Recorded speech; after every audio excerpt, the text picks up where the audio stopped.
রিষড়া পঞ্চায়েতের দাপুটে তৃণমূল নেতা গৌতম চক্রবর্তী এবং রিষড়া পঞ্চায়েতের উপপ্রধান শাহাদাত হোসেন দুজন মিলে এবং বেশ কয়েকজন সাঙ্গপাঙ্গ মিলে রমরমিয়ে চালাচ্ছিল জলাশয় ভরাটের কাজ। অবশেষে এলাকার মানুষরা বিক্ষোভ দেখায়। এলাকার মানুষের দাবি হচ্ছে যে এই জলাশয় ভরাট হয়ে গেলে পরে যে এলাকায় যে জল দাঁড়াচ্ছে সেই জল দাঁড়ানোর পরিমাণ বেড়ে যাবে।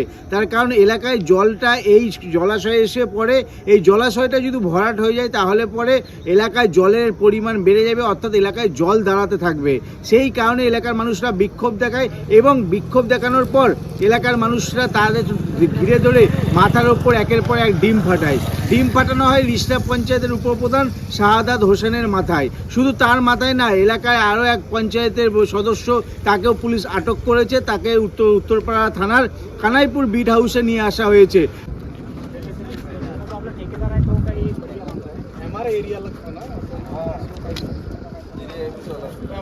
আমার কোনো কাজ বাজ হয় না স্যার, আমি কোনো পদেও নেই স্যার, আমি তৃণমূল করতাম, আমি কোনো কিছু করিনি স্যার। আমার বাড়িতে টাওয়ার পর্যন্ত এসছে, আমি নিয়ে নিই 14,400 টাকা করে মাসে।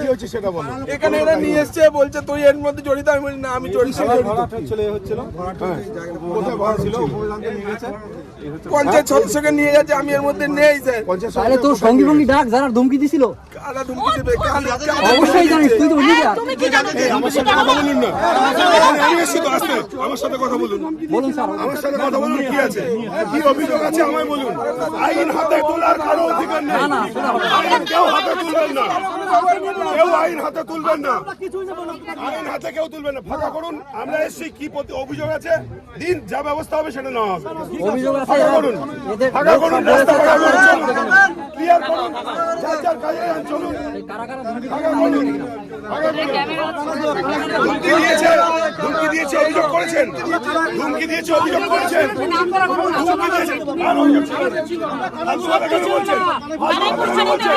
এখানে 2 বছর আমি আছি, ফালতু কথা বলবেন না, ফালতু এই সমস্ত লুকানো কথা বলবেন না। 2 বছর ধরে এখানে আমি আছি, 2 বছর ধরে আমি আছি। কটা অভিযোগ পড়েছে, ফোন নাম্বার প্রত্যেককে দেওয়া আছে, কটা অভিযোগ পড়েছে। আজকে হঠাৎ করেছে কেউটা আইন হাতে নেবেন, এটা হবে না। ওদের ভয়তে কি করে ভয় বসে থাকলে হবে না। পুলিশ হাতে ছুটি পড়ে বসেছিল না। রিষড়া থেকে অদীপের সঙ্গে প্রসেনজিৎ, হিন্দুস্তান টিভি।